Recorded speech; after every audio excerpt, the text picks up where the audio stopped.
지금 뉴욕 맨해튼에서 믿을 수 없는 일이 벌어지고 있습니다. 부대찌개가 미국을 점령한 겁니다.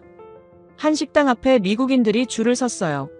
30분을 기다려야 들어갔습니다. 로스앤젤레스는 예약이 한 달치 꽉 찼어요. 더 놀라운 건 그 냄비 안재료였습니다. 스팸이었어요. 미국이 만든 통조림. 전쟁 끝나자 미국인들은 스팸을 버렸습니다. 창피한 음식이 됐죠. 스팸이 쓰레기 이메일을 뜻하는 단어가 됐을 정도였습니다. 그런데 지금 미국인들이 그 스팸을 먹으려고 줄을 섭니다. 한국이 바꿔놨기 때문입니다. 스팸 회사 홈의 실적이 바뀌었어요. 미국, 영국, 프랑스에서 스팸 판매량이 급증했어요. 전부 부대찌개 때문이었죠. 홈엘 마케팅 디렉터가 공식 발표했습니다. 한국이 스팸의 글로벌 이미지를 바꿨다. 도대체 무슨 비밀이 있었던 걸까요? 지금 공개됩니다. 한국 최고라고 댓글을 남겨주세요. 여러분의 구독과 좋아요는 아주 큰 힘이 됩니다. 뉴욕 맨해튼 이스트 빌리지 한 식당 앞에 줄이 서 있었습니다. 토요일 저녁 6시였죠. 금발의 젊은 여성이 친구와 팔짱을 끼고 있었고 키 큰 남성이 스마트폰으로 메뉴판 사진을 찍고 있었어요. 평범한 뉴욕의 주말 풍경 같았지만 뭔가 이상했습니다. 간판에 영어가 하나도 없었거든요. 한글로만 적힌 가게 앞에 미국인들이 30분째 기다리고 있었어요. 저는 BBC 글로벌 푸드 섹션 기자입니다. 10년 넘게 세계 각지의 음식 트렌드를 취재해왔죠. 파리의 미슐랭 레스토랑부터 방콕의 길거리 음식까지 안 가본 곳이 없었어요. 그런데 이 풍경은 처음이었습니다. 미국 한복판에서 미국인들이 한국 음식을 먹으려고 줄을 서 있다니. 문이 열리고 손님들이 들어가기 시작했어요. 저도 따라 들어갔습니다. 테이블마다 커다란 냄비가 보글보글 끓고 있었죠. 빨간 국물이 부글거리고 김이 모락모락 올라왔어요. 냄비 안을 들여다보는 순간 저는 얼어붙었습니다. 스팸이었어요. 네모난 분홍색 고기가 냄비 한가운데 떠 있었습니다. 소시지도 보였고 치즈도 있었어요. 라면 사리가 국물에 잠겨 있었고 김치가 옆에 놓여 있었죠. 미국인 손님이 젓가락으로 스팸을 집어 입에 넣었습니다. 눈을 감더니 고개를 끄덕였어요. 옆 테이블 여성은 스마트폰을 꺼내 냄비 사진을 찍었죠. 저는 믿을 수가 없었습니다. 스팸을 먹고 있다니. 그것도 줄 서서 기다려 먹고 있다니. 어릴 때 일이 떠올랐어요. 9살쯤 됐을 겁니다. 부엌 찬장에서 파란색 캔을 꺼냈죠. 어머니가 황급히 제 손에서 캔을 빼앗았어요. 그걸 먹으면 안 된다고 했습니다. 가난한 사람들이나 먹는 거라고 했죠. 학교 급식에서도 스팸은 나오지 않았어요. 동네 슈퍼마켓 진열대 맨 아래 칸에 먼지 쌓인 채 놓여 있었습니다. 그게 미국에서 스팸의 위치였어요. 2차 세계대전 때 군인들이 먹던 통조림. 전쟁 끝나고도 가난한 가정에서나 사 먹던 식품. 점점 사람들 기억에서 사라지던 낡은 캔. 스팸이라는 단어 자체가 쓰레기 이메일을 뜻하는 말이 됐을 정도였죠. 그런데 지금 뉴욕 한복판에서 미국인들이 그 스팸을 먹고 있었습니다. 부끄러워하지도 않았어요. 오히려 사진을 찍고 친구들에게 추천하고 있었죠. 옆 테이블 대화가 들렸습니다. 20대로 보이는 남성이 친구에게 말했어요. 이거 진짜 맛있다고 다음 주에 또 오자고 했죠. 여성이 대답했습니다. 브루클린에도 이런 집 있다며 거기도 가보자고 했어요. 저는 종업원을 불렀습니다. 이 음식 이름이 뭐냐고 물었죠. 부대찌개라고 했어요. 한국 전쟁 때 생긴 음식이라고 설명했습니다. 미군 부대에서 나온 재료로 만들었다고 했죠. 그 말을 듣는 순간 머릿속이 복잡해졌어요. 미국이 버린 재료로 한국 사람들이 음식을 만들었다. 그 음식을 70년이 지난 지금 미국인들이 줄 서서 먹고 있다. 도대체 이게 무슨 일인가? 저는 냄비를 하나 주문했습니다. 빨간 국물이 끓기 시작했어요. 스팸과 소시지에서 기름이 배어나왔죠. 김치에서 신맛이 올라왔고 치즈가 녹아내렸습니다. 라면 사리를 건져 한 입 먹었어요. 충격이었습니다. 이게 그냥 스팸이 아니었어요. 제가 어릴 때 봤던 그 창피한 캔이 아니었죠. 완전히 다른 음식으로 변해 있었습니다. 짭짤하면서도 깊었고 매우면서도 중독적이었어요. 계속 손이 갔습니다. 멈출 수가 없었죠. 식당을 나오는 길에 주방이 보였어요. 한국인으로 보이는 주방장이 냄비에 재료를 넣고 있었습니다. 능숙한 손놀림이었죠. 카운터 옆 벽에는 사진들이 붙어 있었어요. 이 식당을 찾은 유명인들 사진이었습니다. 그날 밤 저는 사무실로 돌아가 검색을 시작했습니다. 부대찌개라는 단어를 쳤죠. 수백만 개의 결과가 나왔어요. 유튜브 영상, 인스타그램 사진, 블로그 글. 로스앤젤레스에도 부대찌개 집이 있었고 런던에도 있었습니다. 파리에도 있었죠. 뭔가 큰일이 벌어지고 있었어요. 제가 모르는 사이에 세계가 변하고 있었습니다. 스팸이 다시 살아나고 있었죠. 그것도 미국이 아닌 한국에서. 저는 에디터에게 메일을 보냈습니다. 새로운 기사 아이템을 찾았다고 했어요. 스팸과 한국 음식에 대한 이야기라고 설명했죠. 다음 날 아침 답장이 왔습니다. 흥미롭다고 파고들어보라고 했어요. 그렇게 추적이 시작됐습니다. 호멜 푸드 코퍼레이션. 스팸을 만드는 회사였습니다. 미네소타주 오스틴에 본사가 있었죠.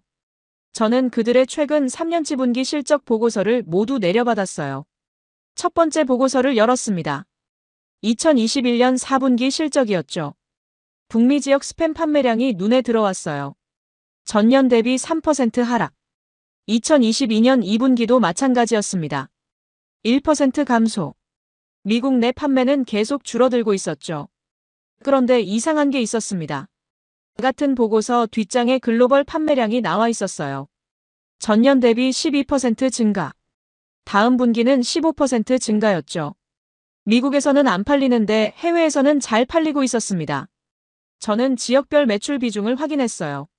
아시아 태평양 지역이 눈에 띄었습니다.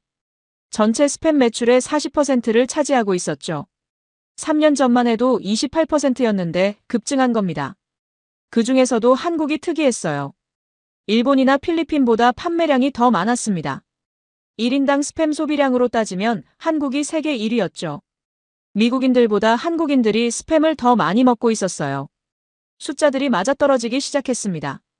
뉴욕 식당에서 본 풍경, 호멜의 아시아 매출 급증, 한국의 높은 소비량. 뭔가 연결고리가 있었어요. 저는 호멜 본사에 전화를 걸었습니다. 홍보팀 직통 번호였죠. 3번 벨이 울리고 여성 목소리가 들렸어요. 저는 BBC 기자라고 신분을 밝혔습니다. 한국 시장에 대해 인터뷰하고 싶다고 했죠. 잠시 침묵이 흘렀어요.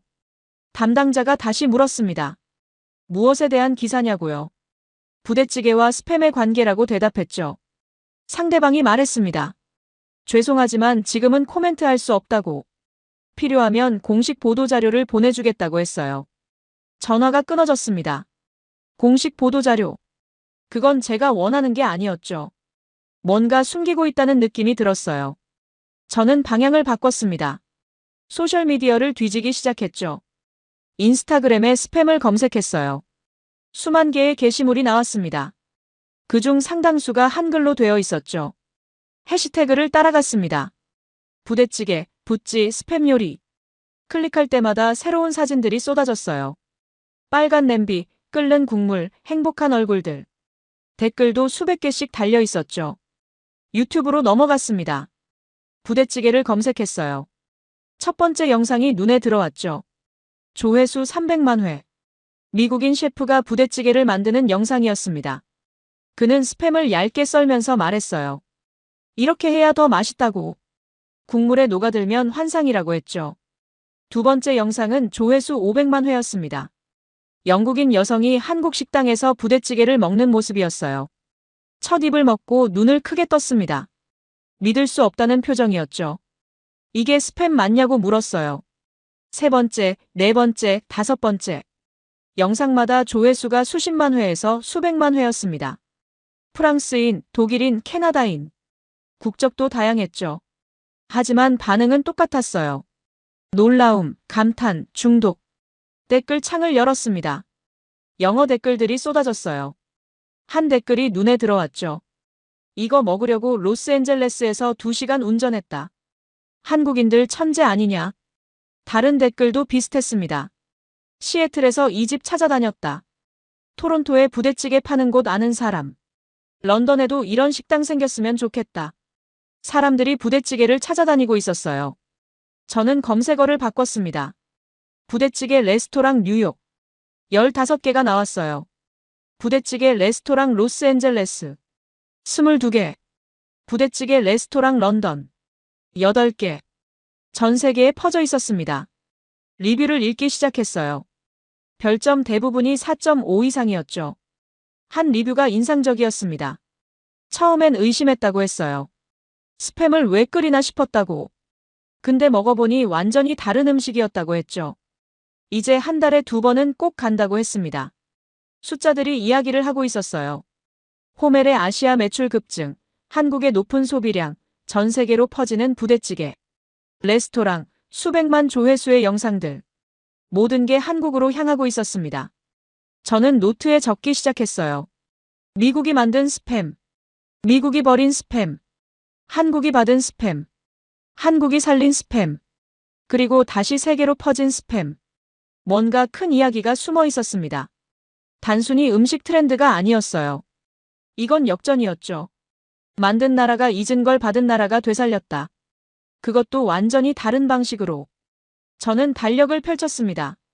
다음 주 스케줄을 확인했어요. 취재 일정을 비워야 했죠. 한국행 비행기표를 검색했습니다. 이틀 뒤 출발하는 편이 있었어요. 에디터에게 메일을 보냈습니다. 한국 출장이 필요하다고 했죠. 부대찌개의 시작점을 찾아야 한다고 설명했어요. 1시간 뒤 답장이 왔습니다. 승인됐다고 좋은 기사 기대한다고 했죠. 노트북을 덮으며 생각했습니다. 이 냄비의 비밀은 한국에 있다고. 70년 전 어딘가에서 누군가 처음 이 냄비를 끓였을 거라고. 그 사람을 찾아야 했어요. 그 순간을 알아야 했죠. 비행기표를 예매하고 나서 저는 스팸의 역사부터 제대로 알아야겠다고 생각했습니다. 한국에 가기 전에 미국에서 스팸이 어떤 의미였는지 정확히 파악해야 했죠. 뉴욕 국립도서관으로 갔어요. 2차 세계대전 자료실에서 오래된 신문들을 뒤졌습니다. 1941년 기사가 나왔죠. 호멜이 스팸 생산량을 급격히 늘린다는 내용이었어요. 전쟁에 나간 군인들에게 보급할 식량이 필요했거든요. 사진도 있었습니다. 공장에서 파란 캔들이 컨베이어 벨트를 타고 흘러가는 모습이었죠. 기사는 스팸을 애국적인 식품이라고 표현했어요. 우리 군인들을 먹여 살리는 음식이라고 했습니다. 1945년 신문으로 넘어갔어요. 전쟁이 끝났다는 기사들 사이에 작은 광고가 하나 있었습니다. 호멜 광고였죠. 이제 스팸을 집에서도 먹을 수 있다고 했어요. 전쟁 영웅들이 먹던 그 맛을 가족과 함께 나누라고 했습니다. 하지만 분위기는 금방 바뀌었어요.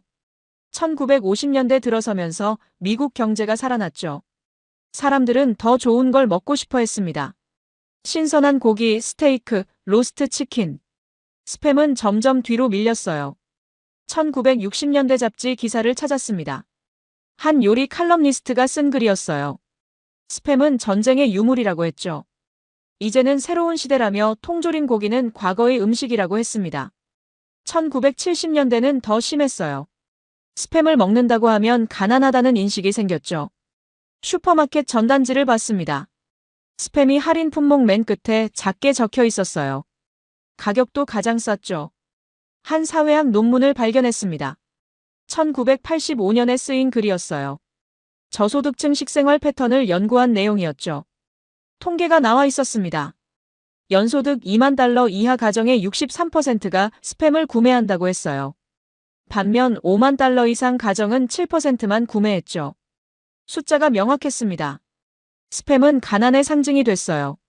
먹을 게 없을 때 어쩔 수 없이 사는 통조림. 부끄러워서 장바구니 맨 밑에 숨기는 식품. 1990년대 들어서는 더 재미있는 일이 벌어졌어요. 인터넷이 보급되기 시작했죠.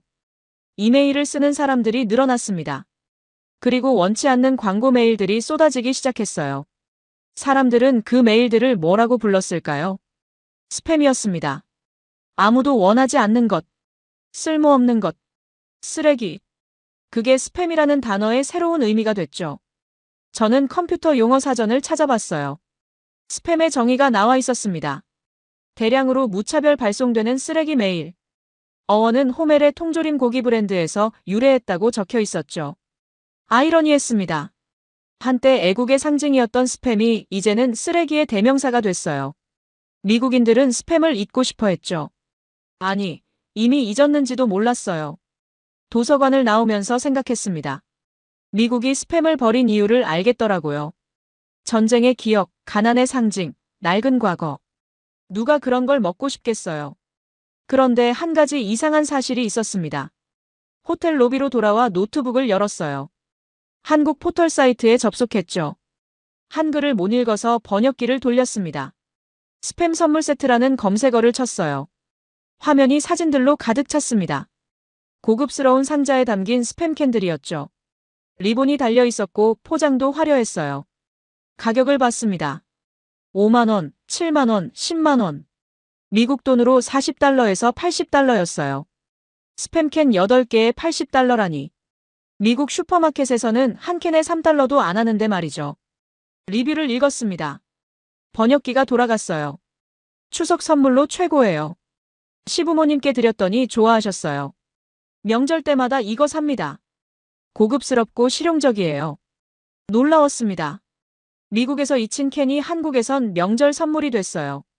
그것도 비싼 돈을 주고 사는 선물이었죠. 쇼핑몰 사이트를 더 뒤졌어요. 스팸 선물 세트 종류가 수십 가지였습니다. 스팸만 있는 것도 있었고 참치랑 섞인 것도 있었죠.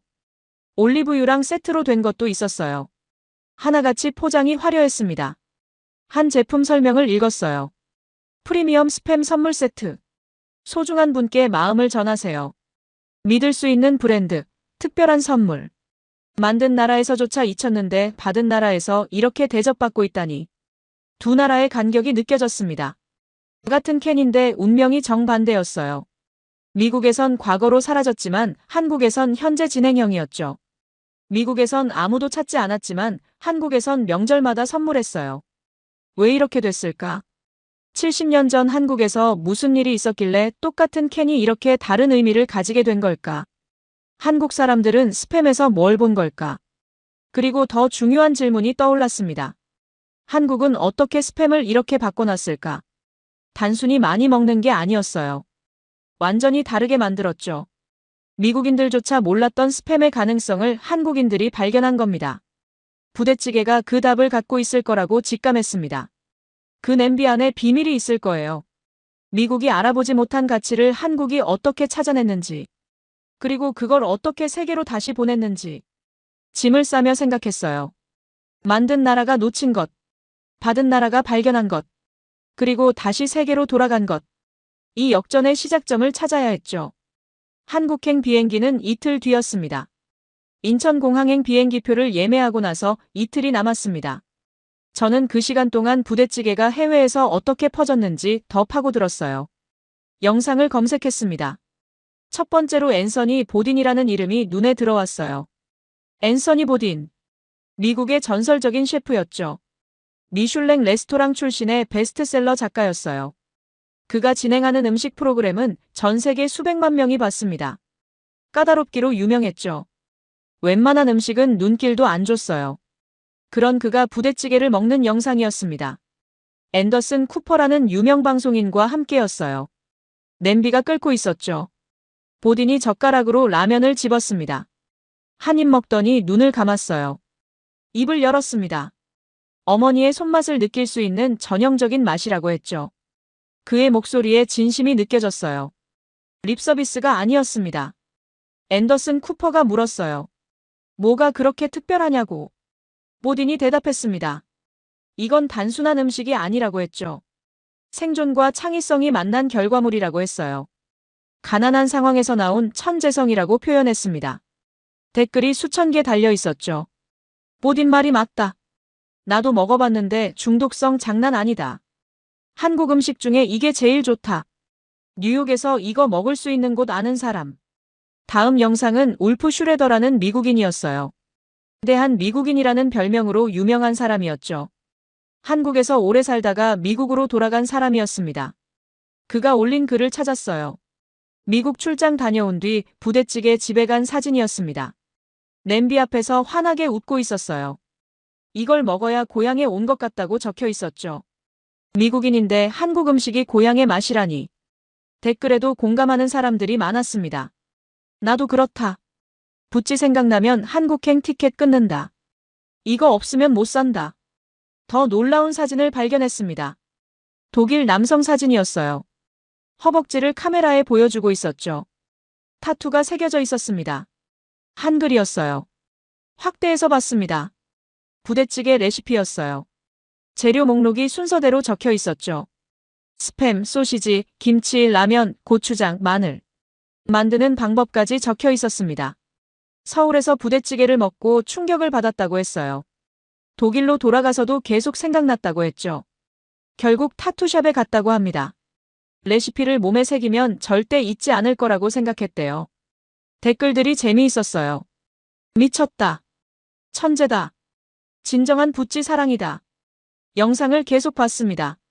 미국인 셰프가 부대찌개 만드는 법을 알려주는 영상이 조회수 200만 회였어요. 프랑스 요리 유튜버가 서울에서 부대찌개를 먹는 영상은 300만 회였죠. 캐나다 푸드 블로거는 토론토에 새로 생긴 부대찌개 집을 소개했는데 오픈한 지 일주일 만에 예약이 한 달치 꽉 찼다고 했습니다. 영국 음식 프로그램도 찾았어요. BBC 방송이었습니다. 런던에 한국 음식이 뜨고 있다는 내용이었죠. 부대찌개가 메인으로 나왔어요. 영국인 셰프가 직접 만들어 봤습니다. 첫 입을 먹고 놀라더니 말했어요. 이게 왜 진작 영국에 안 들어왔는지 모르겠다고. 레스토랑 리뷰 사이트를 열었습니다. 뉴욕 부대찌개 레스토랑은 별점 5점 만점에 4.7이었죠. 리뷰가 600개 넘게 달려 있었어요. 한 리뷰가 인상적이었습니다. 20대 미국 여성이 쓴 글이었어요.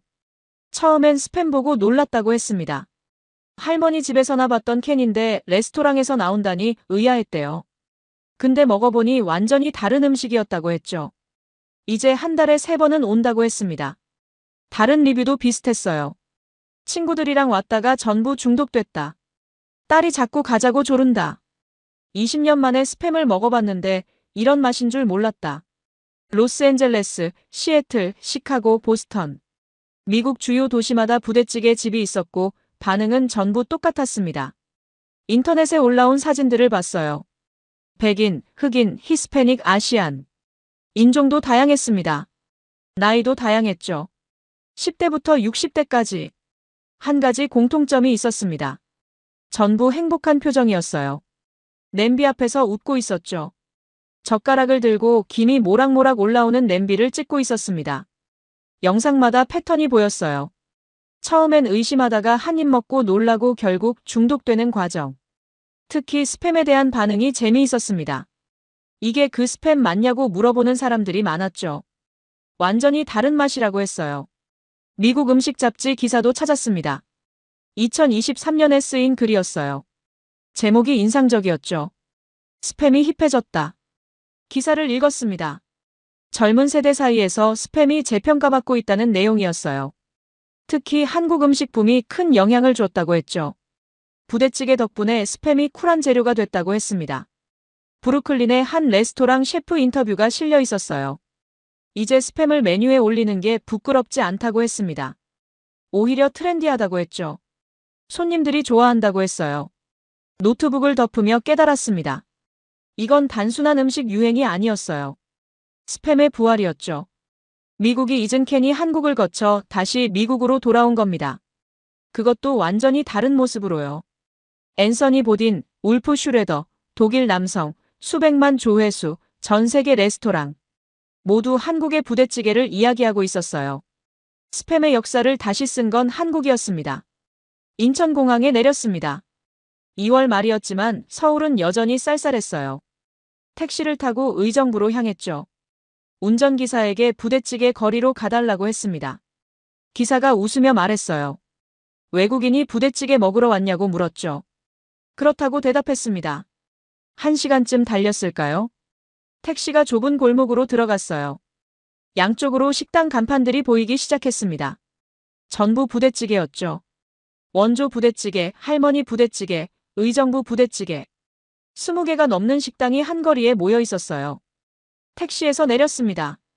점심시간이 막 지난 시각이었는데도 사람들이 식당 앞에 줄을 서 있었어요. 한국인만 있는 게 아니었습니다. 외국인 관광객들도 보였죠. 카메라를 들고 간판을 찍고 있었어요. 오뎅 식당을 찾았습니다. 골목 중간쯤에 있었어요. 낡은 간판이었지만 글씨가 선명했죠. 60년 넘게 이어온 식당이라고 했습니다. 문을 열고 들어갔어요. 안은 생각보다 좁았습니다. 테이블이 8개 정도 있었죠. 벽에는 오래된 사진들이 걸려 있었어요. 흑백 사진도 있었고 색이 바랜 사진도 있었습니다. 카운터에 40대쯤 돼 보이는 남성이 서 있었어요. 저는 영어로 말을 걸었습니다. BBC 기자라고 신분을 밝혔죠. 허기숙 할머니에 대해 취재하고 싶다고 했어요. 남성이 한국어로 대답했습니다. 통역 앱을 켰죠. 그가 할머니의 손자라고 했어요. 할머니는 10년 전에 돌아가셨다고 했습니다. 하지만 이야기는 해줄 수 있다고 했죠. 우리는 구석 테이블에 앉았습니다. 그가 부대찌개 한 냄비를 가져왔어요. 불을 켰죠. 국물이 보글보글 끓기 시작했습니다. 이야기가 시작됐어요. 할머니는 1939년생이었다고 했습니다. 북한 함경도에서 태어났죠. 한국 전쟁이 터졌을 때 12살이었어요. 전쟁이 시작되고 석 달쯤 지났을 때 가족과 함께 남쪽으로 피난을 내려왔다고 합니다. 걸어서 내려왔대요. 한 달이 넘게 걸렸죠. 추웠고 배고팠다고 했습니다. 할머니는 평생 그 시절을 잊지 못했다고 해요. 공포와 굶주림 속에서 걸었던 그 길을 말이죠. 의정부에 도착한 건 1950년 겨울이었습니다. 미군 부대가 근처에 있었어요. 할머니 가족은 부대 근처에 천막을 치고 살기 시작했죠. 먹고 살 방법을 찾아야 했습니다. 처음엔 할머니 어머니가 어묵을 팔았대요. 포장마차였죠. 나무 수레에 어묵을 담아 부대 앞에서 팔았습니다. 미군들이 가끔 사 먹었다고 해요. 그러던 어느 날이었습니다. 미군 한 명이 캔을 들고 왔어요. 파란색 캔이었죠. 스팸이었습니다. 소시지도 가져왔고 햄도 가져왔어요. 부대 창고에서 나온 거라고 했대요. 할머니 어머니는 처음에 어떻게 해야 할지 몰랐습니다. 그냥 구워서 팔까 생각했죠. 하지만 12살 할머니가 다른 제안을 했어요. 끓여보자고 했대요. 왜 그런 생각을 했냐고 손자가 물었었대요. 할머니가 대답했습니다. 북쪽에서 어머니가 끓여주던 찌개가 생각났다고 했죠. 배추랑 고기를 넣고 끓이던 그 맛이 그리웠다고 해요. 할머니는 큰 냄비를 가져왔습니다. 스팸을 썰어 넣었어요. 소시지도 썰어 넣었죠. 고추장을 풀었고 마늘을 넣었습니다. 김치가 있었어요. 그것도 넣었죠. 물을 붓고 끓이기 시작했습니다. 국물이 빨개지기 시작했어요. 스팸에서 기름이 나왔고 김치에서 신맛이 올라왔죠. 냄새가 퍼지기 시작했습니다. 미군들이 모여들었어요. 뭐 하냐고 물었죠. 할머니 어머니가 대답했습니다. 새로운 음식이라고 했어요. 한국식 스튜라고 설명했죠. 한 미군이 맛을 봤습니다. 눈이 커졌어요. 맛있다고 했죠. 다른 미군들도 먹어봤습니다. 반응이 좋았어요. 그날 냄비가 다 팔렸습니다. 다음 날부터 미군들이 계속 찾아왔어요. 스팸과 소시지를 가져왔죠. 할머니네 포장마차는 인기를 끌기 시작했습니다. 한국 사람들도 왔어요. 처음 보는 음식이었지만 맛있었거든요. 1960년이 됐습니다. 할머니는 21살이 됐죠. 포장마차를 접고 제대로 된 식당을 열었어요. 이름을 오뎅식당이라고 지었습니다. 처음 시작이 어묵 포장마차였으니까요. 메뉴는 하나였습니다. 부대찌개였죠. 부대에서 나온 재료로 만든 찌개라는 뜻이었어요. 사람들이 그렇게 불렀고 할머니도 그 이름을 쓰기 시작했습니다. 식당은 잘 됐어요. 손님이 계속 늘었죠. 다른 사람들도 비슷한 식당을 열기 시작했습니다. 하나 둘 늘어나더니 20개가 넘는 식당이 생겼어요. 거리 전체가 부대찌개 거리가 됐습니다. 손자가 말했어요. 할머니는 자랑스러워했다고 했습니다. 굶주림 속에서 만든 음식이 이렇게 많은 사람들에게 사랑받는다는 게 신기했다고 하더래요. 특히 외국인들이 찾아올 때마다 기뻐하셨대요. 벽에 걸린 사진들을 가리켰습니다. 할머니가 젊었을 때 사진이 있었어요. 포장마차 앞에 서 있는 모습이었죠. 옆에는 냄비가 보였습니다. 그 냄비에서 모든 게 시작됐어요. 저는 끓고 있는 부대찌개를 봤습니다. 빨간 국물, 스팸, 소시지, 김치, 라면. 뉴욕에서 봤던 그 냄비와 똑같았어요. 70년이 지났지만 변하지 않은 맛이었죠. 라면을 한 젓가락 집어 먹었습니다. 뉴욕에서 먹었던 그 맛이었어요. 로스앤젤레스 식당에서, 런던 레스토랑에서 먹었던 그 맛. 모든 게 이 냄비에서 시작됐습니다. 12살 소녀가 끓인 냄비 하나. 그게 70년을 지나 전 세계로 퍼져나간 겁니다. 뉴욕에서 제가 봤던 줄 선 사람들, 앤서니 보딘의 극찬, 독일 남성의 타투, 수백만 조회수의 영상들. 모든 것의 시작이 여기 의정부 포장마차였어요. 손자에게 물었습니다. 할머니가 이 음식이 세계로 퍼질 거라고 상상했냐고. 손자가 웃으며 고개를 저었어요. 전혀 몰랐다고 했습니다. 그냥 배고픈 사람들 배불리 먹이고 싶었을 뿐이라고 하더래요. 식당을 나오면서 뒤를 돌아봤습니다. 낡은 간판, 좁은 식당, 빨간 냄비. 여기서 시작된 이야기가 지금 전 세계를 움직이고 있었어요. 스팸의 역사를 다시 쓴 건 이 작은 포장마차였습니다. 손자가 냄비를 다시 가리켰습니다. 재료를 하나씩 설명해 주겠다고 했어요. 저는 노트를 꺼냈죠. 이 냄비의 비밀을 제대로 파악하고 싶었습니다. 첫 번째는 스팸이었어요. 미국에서 온 재료였죠. 그는 스팸을 얇게 썰어야 한다고 했습니다. 두껍게 썰면 너무 짜다고 해요. 얇게 썰어서 국물에 기름이 배어나오게 해야 한다고 했죠. 두 번째는 소시지였습니다. 이것도 미군 부대에서 나온 거였어요. 어슷하게 썰어서 넣는다고 했습니다. 그래야 단면이 넓어져서 국물 맛을 잘 흡수한다고 하더라고요. 세 번째는 김치였어요. 한국 재료의 핵심이었죠. 신김치를 쓴다고 했습니다. 너무 익은 김치는 물러져서 안 되고 적당히 익은 김치가 좋다고 해요. 김치의 신맛이 스팸의 느끼함을 잡아준다고 했습니다. 네 번째는 고추장이었습니다. 이것도 한국 양념이었죠. 고추장을 풀면 국물이 빨개진다고 했어요. 매운맛과 단맛이 동시에 나온다고 했습니다. 미국 재료의 느끼함을 잡아주는 역할을 한다고 하더라고요. 다섯 번째는 육수였습니다. 사골 육수를 쓴다고 했어요. 할머니 때부터 그랬다고 합니다. 사골을 끓여서 만든 육수가 국물의 깊이를 만든다고 했죠. 단순히 물로 끓이는 게 아니었습니다. 여섯 번째는 라면이었어요. 이건 나중에 추가된 재료라고 했습니다. 60년대 후반부터 넣기 시작했대요. 라면 사리가 국물을 흡수하면서 맛이 배가 된다고 했죠. 일곱 번째는 치즈였습니다. 이것도 미국에서 온 재료였어요. 냄비 위에 올려서 녹인다고 했습니다. 치즈가 녹으면서 고소함이 더해진다고 하더라고요. 여덟 번째는 떡이었습니다. 한국 가래떡을 쓴다고 했어요. 쫄깃한 식감을 더해준다고 했죠. 저는 재료 목록을 다시 봤습니다. 미국 재료가 셋이었어요. 스팸, 소시지, 치즈. 한국 재료가 다섯이었죠. 김치, 고추장, 사골 육수, 라면, 떡. 그런데 이상한 게 있었습니다. 이 재료들은 원래 함께 있으면 안 되는 것들이었어요. 스팸이랑 김치를 같이 먹는다는 발상 자체가 미국인들한테는 이상한 거였죠. 고추장에 치즈를 섞는다는 것도 말이 안 됐습니다. 손자에게 물었어요. 왜 이 조합이 맛있냐고. 그가 웃으며 대답했습니다. 균형이라고 했어요. 스팸은 짜고 느끼하다고 했습니다. 그런데 김치의 신맛이 그걸 잡아준다고 했죠. 고추장의 매운맛이 느끼함을 날려버린다고 했어요. 사골 육수의 깊은 맛이 전체를 하나로 묶어준다고 했습니다. 치즈는 고소하지만 단조롭다고 했어요. 그런데 고추장의 얼얼한 맛이 치즈에 변화를 준다고 했죠. 라면은 국물을 흡수하면서 모든 맛을 담아낸다고 했습니다. 결국 서로 상반된 재료들이 서로를 보완한다는 거였어요. 미국 재료의 약점을 한국 재료가 잡아주고 한국 재료의 약점을 미국 재료가 메워주는 거였죠. 저는 젓가락을 들었습니다. 스팸을 하나 집었어요.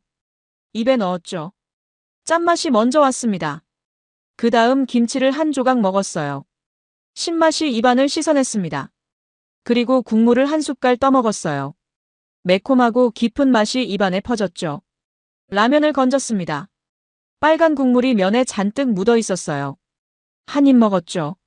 스팸의 기름기, 김치의 신맛, 고추장의 매운맛, 육수의 깊은 맛이 전부 면에 스며들어 있었습니다.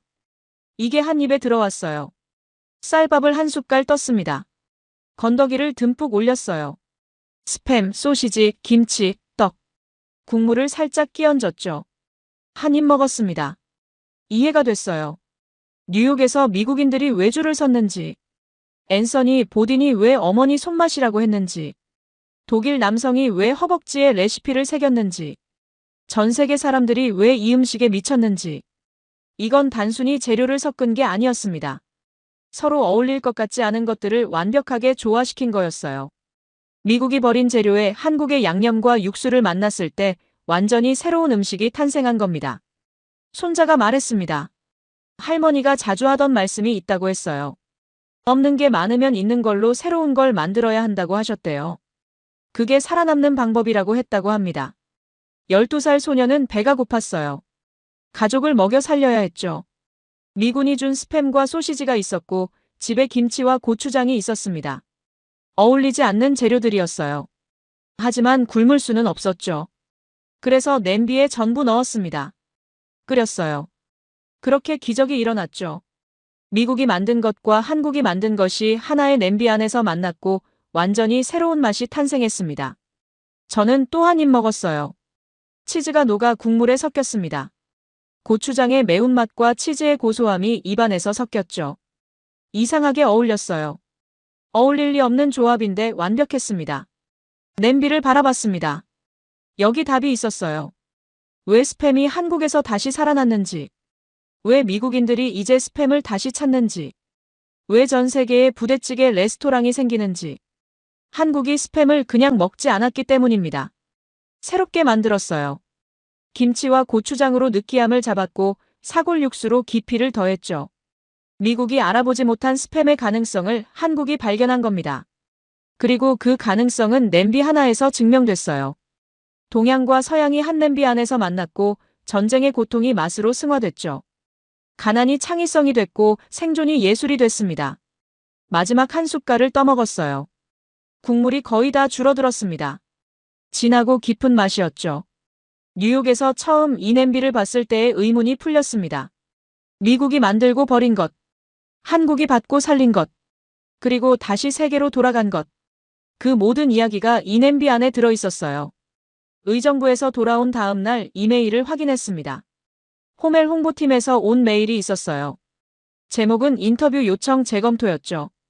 담당자가 바뀐 것 같았어요. 오늘 오후 3시 통화가 가능하냐는 내용이었습니다. 정확히 3시에 전화가 왔어요. 남성 목소리였습니다. 마케팅 디렉터 데이비드라고 소개했죠. 그가 먼저 말했습니다. 솔직히 말하겠다고 했어요. 처음엔 인터뷰를 거절하려고 했다고 했죠. 민감한 주제라고 생각했대요. 스팸이 미국에서 어떤 이미지였는지 회사도 안다고 했습니다. 하지만 숫자는 거짓말을 안 한다고 했어요. 지난 10년간 글로벌 매출이 계속 올랐다고 했죠. 특히 부대찌개 열풍 이후 전 세계적으로 급증했다고 했습니다. 구체적인 수치를 물었어요. 2014년 한국에서 스팸 판매량이 전년 대비 15% 증가했다고 했습니다. 2019년엔 23%, 2023년엔 32% 증가했다고 했죠. 미국은 어떠냐고 물었어요. 그가 대답했습니다. 2015년까지는 정체됐었다고 했어요. 하지만 그 이후 변화가 시작됐다고 했죠. 부대찌개 레스토랑이 늘어나면서 판매량이 다시 오르기 시작했다고 했습니다. 왜 그런 변화가 생겼냐고 물었습니다. 한국이 스팸을 다르게 쓰기 때문이라고 했어요. 미국인들은 스팸을 그냥 구워 먹지만 한국은 찌개에 넣고 김치랑 같이 끓인다고 했죠. 완전히 새로운 요리로 만든다고 했습니다. 부대찌개가 스팸 판매에 영향을 줬냐고 물었어요. 엄청난 영향을 줬다고 단호하게 대답했습니다. 2015년쯤부터 미국에서도 변화가 시작됐다고 했어요. 젊은 세대가 스팸을 다시 찾기 시작했다고 했죠. 시장 조사를 했대요. 결과는 한국 음식 때문이었습니다. 한인타운 식료품점에서 스팸 판매가 급증했다고 했어요. 한국 레스토랑이 늘어나면서 스팸 수요도 늘었다고 했죠. 그리고 미국인들이 그 레스토랑에 가기 시작했대요. 부대찌개를 먹어본 미국인들이 집에서도 만들기 시작했다고 했습니다. 슈퍼마켓에서 한국인이 아닌 손님들이 스팸을 집어드는 모습이 보이기 시작했다고 했죠. 소셜미디어 영향도 컸다고 했어요. 부대찌개 영상들이 수백만 조회수를 찍었고 댓글마다 스팸을 사러 가야겠다는 말이 달렸다고 했습니다. 2020년부터는 더 놀라운 일이 벌어졌대요. 미국 유명 셰프들이 메뉴에 스팸을 올리기 시작했다고 했습니다. 부대찌개를 변형한 요리들이 나왔다고 했죠. 그때부터 회사 내부에서 논의가 시작됐다고 했어요. 한국 시장을 단순히 수출 시장이 아니라 브랜드 이미지 재건의 핵심으로 봐야 한다는 결론이 났대요. 왜 그런 결론이 나왔냐고 물었습니다. 한국이 스팸의 가치를 재정의했기 때문이라고 했죠. 미국에선 스팸이 한때 과거의 음식이었다고 했어요. 전쟁 시대 유물이고 가난의 상징이었다고 했습니다. 하지만 한국에선 프리미엄 선물이고 창의적인 요리의 재료라고 했죠. 그 이미지가 역수입되고 있다고 했습니다. 미국 젊은이들이 스팸을 보는 시각이 바뀌고 있다고 했어요. 할아버지가 먹던 낡은 캔이 아니라 한국 요리에 쓰이는 힙한 재료로 인식되기 시작했다고 했습니다. 회사 공식 입장을 물었어요. 그가 천천히 말했습니다. 한국의 부대찌개 문화가 스팸의 글로벌 이미지를 바꿨다고 했어요. 이건 회사 공식 입장이라고 했죠. 우리가 만들었지만 한국이 스팸의 새로운 가능성을 발견했다고 했습니다. 만든 나라가 인정했어요. 받은 나라가 역사를 다시 썼다고 말이죠. 감사하냐고 물었습니다. 물론이라고 웃으며 대답했어요. 우리는 스팸을 그냥 통조림으로만 봤다고 했습니다. 하지만 한국 사람들은 새로운 요리를 만들었고 문화를 만들었다고 했죠. 그게 우리한테 배움이 됐다고 했어요. 제품을 만드는 것도 중요하지만 어떻게 쓰이느냐가 더 중요하다는 걸 배웠다고 했습니다. 마지막 질문을 했어요. 앞으로 계획이 뭐냐고 물었죠. 한국 시장에 더 투자할 거라고 했습니다. 부대찌개 전용 스팸도 고려하고 있다고 했어요. 전화를 끊고 창밖을 봤습니다. 챕터 1에서 봤던 그 부대찌개 식당이 생각났어요. 줄 서 있던 미국인들이 떠올랐죠. 미국이 만들고 잊은 캔. 한국이 받고 살린 맛. 그리고 다시 미국으로 돌아온 음식. 만든 회사조차 인정할 수밖에 없는 변화였습니다. 70년 전 미군이 한국에 준 캔이 지금은 한국의 창의성으로 전 세계를 먹여 살리고 있었어요. 뉴욕 사무실로 돌아왔습니다. 노트북을 열었어요. 기사를 쓸 시간이었습니다. 첫 문장을 어떻게 시작할까 고민했어요. 손가락을 키보드에 올렸습니다. 1950년 겨울, 12살 소녀가 냄비를 끓였다. 미군이 준 스팸과 집에 있던 김치를 넣었다. 그게 전부였다. 75년이 지났다.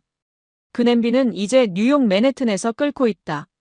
로스앤젤레스에서, 런던에서, 파리에서 끓고 있다. 의정부 오뎅 식당이 떠올랐어요. 허기숙 할머니의 손자가 들려준 이야기. 북한에서 피난 내려온 12살 소녀. 배고픈 가족. 작은 포장마차. 타이핑이 빨라졌습니다. 스팸은 미국이 만들었다. 2차 세계대전 군인들의 식량이었다. 전쟁이 끝나자 미국인들은 스팸을 잊었다. 하지만 한국은 달랐다. 한국은 그 캔에서 가능성을 봤다. 김치와 고추장을 만나게 했다. 완전히 새로운 음식이 탄생했다. 앤서니 보딘의 얼굴이 떠올랐어요. 어머니 손맛이라고 했던 그의 말. 울프 슈레더의 글. 허벅지에 레시피를 새긴 독일 남성. 조회수 수백만 회의 영상들. 키보드를 계속 두드렸어요. 부대찌개는 역전의 이야기다.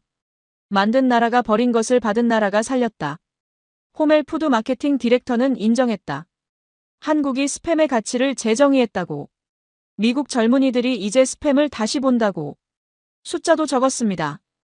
2014년부터 한국 스팸 판매량이 매년 15%에서 32%씩 증가했다는 사실. 미국 내 판매는 정체됐지만 한국 덕분에 글로벌 매출은 급증했다는 것. 의정부로 다시 돌아갔습니다. 의정부에는 20개가 넘는 부대찌개 식당이 있다. 그중 하나가 오뎅 식당이다. 65년째 이어지고 있다. 할머니는 10년 전 돌아가셨지만 냄비는 여전히 끓고 있다. 핵심을 적었어요. 이건 단순한 음식이 아니다. 생존의 음식이다. 전쟁의 고통이 맛으로 승화된 음식이다. 12살 소녀는 배가 고팠다. 선택지가 많지 않았다. 하지만 포기하지 않았다. 냄비에 전부 넣고 끓였다. 그렇게 기적이 일어났다. 마지막 문장을 썼습니다. 75년 전 냄비 하나가 끓었다. 의정부 포장마차에서. 이제 그 냄비는 전 세계에서 끓고 있다. 한국의 창의성이 세계의 식탁을 바꿨다. 부대찌개는 그 증거다. 기사를 에디터에게 보냈습니다.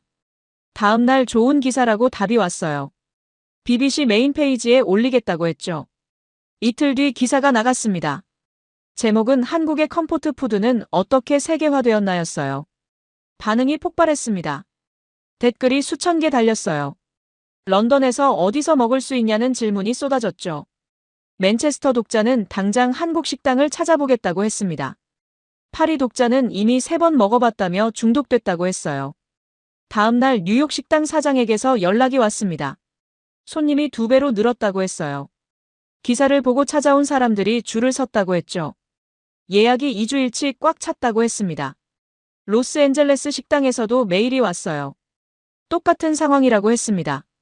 기사 링크를 들고 온 손님들이 넘쳐난다고 했죠. 런던 코리아타운 식당 주인도 연락했습니다. 영국인 손님이 3배 늘었다고 했어요. 호멜에서도 메일이 왔습니다. 데이비드였어요. 기사 나간 뒤 문의 전화가 쏟아진다고 했습니다. 부대찌개가 뭐냐고 묻는 사람들이 많다고 했죠. 한국 시장 투자를 확정했다고 했습니다. 부대찌개 전용 스팸을 내년에 출시한다고 했어요. 일주일 뒤 후속 기사들이 나오기 시작했습니다. 미국 음식 잡지에서 부대찌개 특집을 냈어요. 프랑스 요리 프로그램에서 만드는 법을 방송했죠. 독일 신문은 베를린에 생긴 부대찌개 레스토랑을 취재했습니다. 소셜미디어는 더 뜨거웠어요. 부대찌개 해시태그가 수십만 개로 늘었습니다. 사람들이 집에서 만들어 먹는 사진을 올렸어요. 처음 만들어 봤는데 성공했다는 글들이 쏟아졌죠. 한 달 뒤 통계가 나왔습니다.